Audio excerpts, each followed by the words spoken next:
Assalamualaikum warahmatullahi wabarakatuh. Apa kabar anak-anakku semua? Dalam pertemuan kali ini di channel ini kita akan membahas tentang rukun iman yang keempat, yaitu beriman kepada Rasul Allah.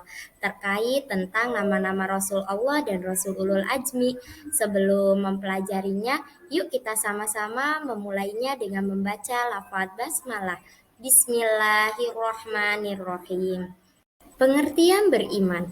Iman kepada Rasul Allah adalah rukun iman yang keempat.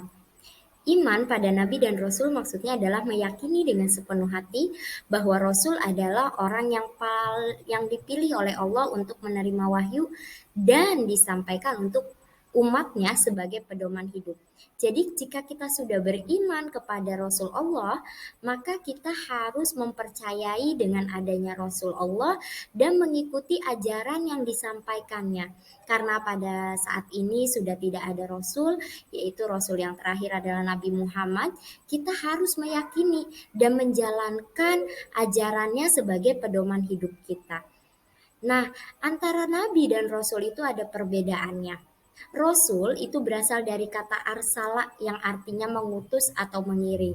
Sedangkan menurut istilah, Rasul artinya seseorang laki-laki yang soleh yang diutus oleh Allah untuk menyampaikan risalahnya atau wahyunya kepada manusia berdasarkan wahyu Allah yang diterimanya. Itu adalah Rasul. Jadi menerima wahyu dan wajib untuk menyampaikannya kepada umatnya.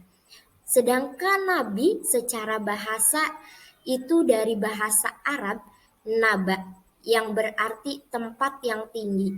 Sedangkan secara istilah Nabi adalah seorang manusia hamba Allah yang diberi kepercayaan berupa wahyu untuk dirinya sendiri. Wahyu yang diterimanya itu tidak wajib diajarkan kepada umatnya. Jadi perbedaannya adalah antara wajib untuk menyampaikannya dan tidak wajib untuk disampaikannya. Kalau Rasul itu wajib, sedangkan Nabi itu tidak wajib.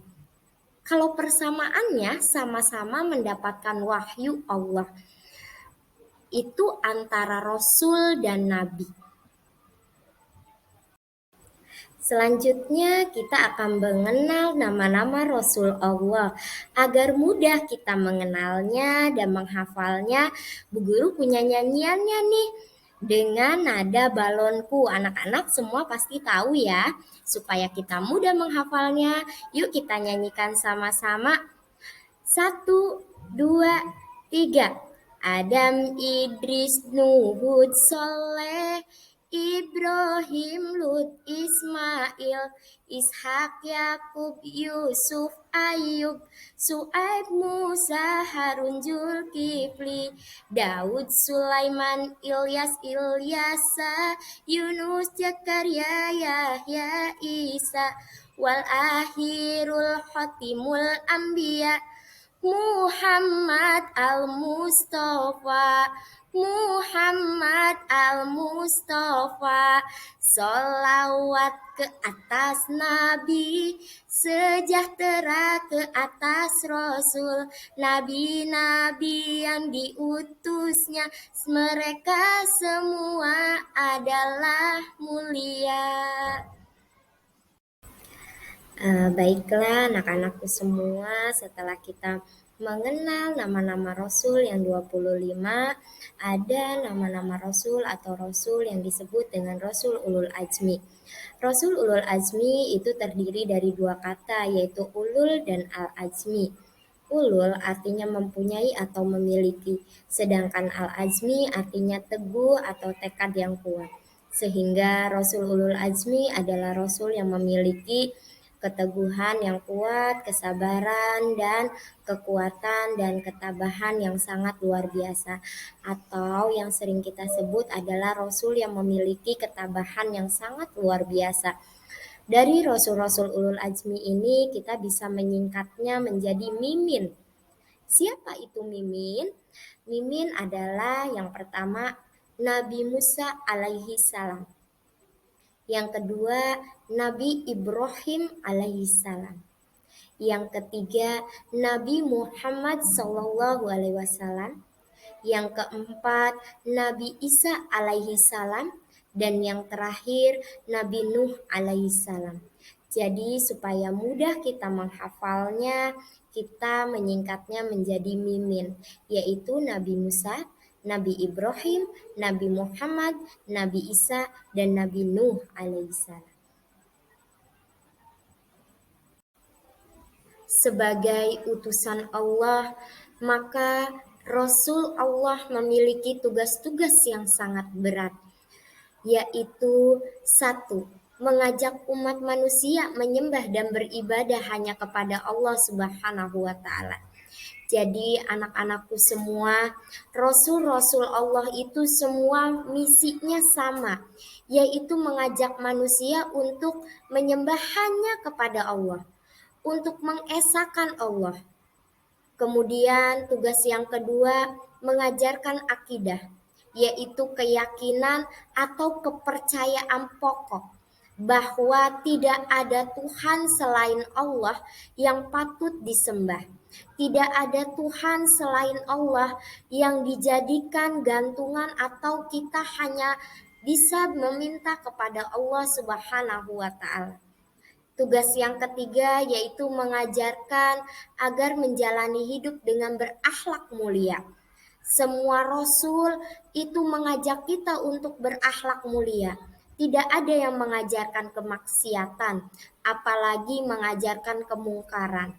Jadi setiap rasul-rasul Allah itu menuntun kita untuk berakhlakul karimah, untuk berakhlak mulia dalam menjalani kehidupan di dunia ini yang hanya sementara. Rasul yang keempat yaitu mencerdaskan umat, agar menjadi umat yang pandai dan tidak dibodohi orang. Jadi semua Rasul Allah itu sangat cerdas ya anak-anak Bu Guru, sehingga ada tugas untuk mencerdaskan umatnya, agar umatnya tersebut terbuka pikirannya dan tidak dibodohi lagi, sehingga tidak ada zaman jahiliyah lagi. Jadi tidak ada lagi yang namanya siapa yang kaya, siapa yang berkuasa. Tugas yang selanjutnya yaitu menyampaikan kabar gembira dan peringatan. Di tugas ini, Rasul-Rasul Allah menyampaikan bahwa ada kabar gembira. Barang siapa yang berbuat baik dan menjalankan semua perintah Allah, maka mereka akan mendapatkan kebahagiaan di akhirat kelak, yaitu mereka akan menikmati indahnya surga. Jadi, setiap perbuatan baik kita akan dibalas dengan surganya Allah. Kemudian Rasul Allah memberikan peringatan bahwa barang siapa manusia di muka bumi ini yang tidak menjalankan perintahnya, kemudian dengan semena-mena berbuat kejahatan, berbuat dosa, maka akan mendapatkan akibatnya, yaitu akan merasakan siksa Allah. Anak-anak Bu Guru, kita akan belajar tentang sifat-sifat Rasul Allah. Karena Rasul Allah adalah utusan Allah, maka dibekali sifat-sifat, yaitu sifat wajibnya ada 4. Yang pertama adalah sidik, yang kedua adalah amanah, yang ketiga adalah tablik, dan yang keempat adalah fatonah. Sidik artinya jujur dan benar. Seorang rasul selalu benar dalam perkataannya dan perbuatannya. Tidak ada dalam kisah yang menjelaskan bahwa Rasul pernah berbohong. Tidak ada anak-anakku. Jadi Rasul-Rasul Allah itu selalu benar dalam perkataannya dan perbuatannya. Maka kita boleh meneladani, bahkan harus meneladani sifat dari Rasul. Kemudian amanah. Amanah artinya dapat dipercaya. Sikap dan perilaku para nabi dan rasul tidak pernah melanggar syariat Allah. Semuanya sesuai dengan syariat Allah. Yang ketiga adalah tablik. Tablik artinya menyampaikan. Seorang rasul harus menyampaikan pesan Allah kepada umatnya. Pesan Allah terdapat dalam wahyu-wahyunya Allah. Jadi Sifat Rasul ini pasti akan menyampaikan apa pesan dari Allah, tidak akan menyembunyikannya. Rasul tidak akan menyembunyikan apa yang dipesankan Allah kepadanya untuk umatnya. Sifat yang keempat adalah fatonah. Fatonah artinya cerdas, pandai, bijaksana. Seorang rasul harus pandai dan cerdas akalnya, memiliki kekuatan pikiran yang tinggi dan memiliki hati yang bersih. Sehingga rasul dapat menyampaikan amanah-amanah Allah kepada umatnya dengan jelas dan terperinci. Selanjutnya, Bu Guru akan menjelaskan kisah singkat Rasul Ulul Azmi. Anak-anak Bu Guru tadi sudah dijelaskan. Ulul Azmi adalah memiliki ketabahan dan kesabaran yang sangat luar biasa. Kenapa sih 5 nabi tersebut diberi julukan Rasul Ulul Azmi? Karena 5 yang nabi tersebut memiliki ketabahan dan kesabaran yang sangat luar biasa dalam menjalankan dakwahnya. Yang pertama, Rasul atau Nabi Musa alaihi salam. Nabi Musa alaihi salam mendapatkan tantangan yang luar biasa ketika menjalankan dakwahnya kepada ayah angkatnya, yaitu Fir'aun. Dengan kesombongannya Fir'aun mengaku dirinya sebagai Tuhan. Semua masyarakat Mesir harus menyembahnya. Nabi Musa mengajak Fir'aun untuk menyembah Allah, tetapi Fir'aun menolaknya. Sampai akhirnya Nabi Musa mengajak saudaranya Harun untuk menyampaikan dakwahnya kepada Fir'aun. Tetapi tetap ditolak dan marahlah Fir'aun. Sampai pada akhirnya Fir'aun ingin membunuh Nabi Musa. Dikejarlah Nabi Musa hingga Allah memberikan mukjizat kepada Nabi Musa, yaitu tongkatnya dapat membelah lautan. Di tengah laut ketika pengejaran tersebut, Allah menutup kembali laut tersebut, Laut Merah namanya anak-anak. Sampai akhirnya Fir'aun dan bala tentaranya tenggelam. Pada saat itu Nabi Musa sudah sampai di pesisir laut, sehingga Nabi Musa dan umatnya selamat. Kemudian kisah yang kedua yaitu kisah Nabi Ibrahim alaihissalam. Kisah Nabi Ibrahim ini sangat menyayat hati anak-anak. Nabi Ibrahim dilahirkan dari seorang bapak yang pekerjaannya memahat patung. Kemudian Nabi Ibrahim dengan pikirannya yang cerdas berpikir, masa iya patung bisa dijadikan Tuhan? Dia aja untuk berpindah tempat sendiri tidak bisa. Sampai akhirnya Allah memberikan wahyu dan mengangkat Nabi Ibrahim sebagai Rasul Allah. Untuk mendakwahkan ajarannya kepada Raja Namrud yang sangat keras kepala tersebut, Nabi Ibrahim menghancurkan berhala-berhala Raja Namrud sesembahannya. Kemudian Raja Namrud marah karena mengetahui Nabi Ibrahim menghancurkan sembahannya. Kemudian Nabi Ibrahim dengan entengnya berkata, silahkan tanya kepada patung yang paling besar, siapa yang menghancurkannya. Kemudian semakin marahlah Raja Namrud bahwa patung tidak bisa berbicara. Di situ Nabi Ibrahim berdakwah kembali kepada Raja Namrud, tetapi tetap ditolak. Sampai akhirnya Nabi Ibrahim dibakar hidup-hidup oleh Raja Namrud. Tapi Allah memberikan mukjizatnya kepada Nabi Ibrahim, tidak hangus dibakar oleh api, melainkan api itu menjadi dingin di badannya Nabi Ibrahim. Kemudian kisah yang ketiga yaitu kisah Nabi Muhammad SAW. Tentunya anak-anak Bu Guru sudah banyak mendengar kisah kesabaran Nabi Muhammad. Salah satu kisahnya ketika Nabi Muhammad hijrah ke Thaif, pada saat itu masyarakat Thaif menolak dakwahnya Nabi Muhammad dan melemparinya Nabi Muhammad dengan batu sampai Nabi Muhammad bercucuran darah. Tetapi Nabi Muhammad tidak marah, anak-anak. Nabi Muhammad mengatakan hal tersebut dilakukan karena ketidaktahuan umat atau masyarakat Thaif. Maka Nabi Muhammad mengangkat kedua tangannya untuk mendoakan masyarakat Thaif. Bukan mendoakan untuk diberi musibah, tetapi mendoakan kebaikan kepada masyarakat Thaif. Kemudian kisah yang keempat adalah kisah Nabi Isa alaihissalam.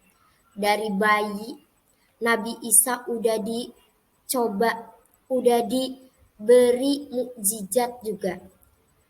Nabi Isa diberi mukjizat bisa berbicara dari bayi. Kemudian Nabi Isa melakukan dakwahnya dengan sangat semangat. Nabi Isa berdakwah banyak tantangannya. Salah satunya pengkhianatan umatnya yaitu Yudas. Yudas berkhianat dan memberitahu persembunyian Nabi Isa kepada pasukan Romawi, sehingga mereka mengejar Nabi Isa untuk disalib. Kemudian Allah memberikan pertolongannya, menyamakan, menyerupai mukanya Nabi Isa kepada Yudas. Akhirnya yang ditangkap dan disalib adalah Yudas. Nabi Isa diangkat ke langit oleh Allah. Dan yang terakhir, kisah Nabi Nuh alaihissalam. Kisah ini menceritakan tentang seorang ayah yang berdakwah kepada anak. Selanjutnya kita dapat meneladani sifat-sifat para Rasul Ulul Azmi dengan cara yang pertama, teguh dan sabar dalam belajar. Kita jangan sampai kalau kita belum mengerti kemudian berputus asa sampai melakukan pembelajaran itu hanya sekedar mendengarkan, tidak diaplikasikan, atau hanya sekedar mengisi absen saja. Jangan seperti itu ya anak-anak. Kemudian teguh dan sabar dalam beribadah sholat. Ini masih banyak Bu Guru sering lihat kalian masih terburu-buru dalam sholatnya. Seharusnya kalau kita meneladani sifat para Rasul Ulul Azmi, kita itu harus sabar dalam melaksanakan sholat. Jangan terburu-buru, nikmati setiap gerakan sholat. Kemudian yang ketiga, teguh dan sabar dalam mengerjakan tugas-tugas sekolah. Jadi anak-anak Bu Guru ketika diberikan tugas oleh Bapak Ibu Guru di sekolah, kalian harus teguh dan sabar dalam mengerjakan tugasnya tersebut. Jangan sampai hanya sekedar mengisi atau yang penting dinilai, jangan seperti itu. Tetapi harus sabar dalam mengerjakannya, dan kalau tidak mengerti bertanya anak-anak ya. Jangan sudah tidak mengerti kemudian mengisinya asal saja. Yang keempat, teguh dan sabar dalam mematuhi orang tua. Nah, anak-anak, orang tua kita adalah orang yang sangat berjasa kepada kita semua. Jangan sampai kita mengecewakannya dengan kita bersikap yang tidak baik kepada orang tua. Jadi salah satu cara berbakti kepada orang tua, kita itu harus mematuhi segala yang diminta oleh orang tua selagi sesuai dengan syarat. Selanjutnya yaitu hikmah dari beriman kepada Rasul Allah. Yang pertama menyempurnakan iman, kemudian yang kedua memiliki keteladanan dan contoh dalam hidup. Selanjutnya terdorong untuk berperilaku dan bersikap baik. Kemudian kita dapat mencintai para Rasul dengan mengikuti dan meneladani dari setiap sikap dan sifat para Rasul Allah. Dan yang terakhir menyadarkan bahwa manusia diciptakan Allah untuk beribadah, mengabdi kepada Allah, bukan untuk memperkaya diri dan sebagainya. Jadi sekali lagi anak-anak Bu Guru, kita diciptakan Baiklah, anak-anakku semua, cukup sekian penjelasan dari Bu Guru. Semoga penjelasan dari Bu Guru ini dapat bermanfaat untuk kita semua dan mendapatkan hikmah dari pembelajaran kita kali ini. Bu Guru akhiri pembelajaran kita kali ini dengan bersama-sama mengucap hamdalah. Alhamdulillahirobbilalamin. Wassalamualaikum warahmatullahi wabarakatuh.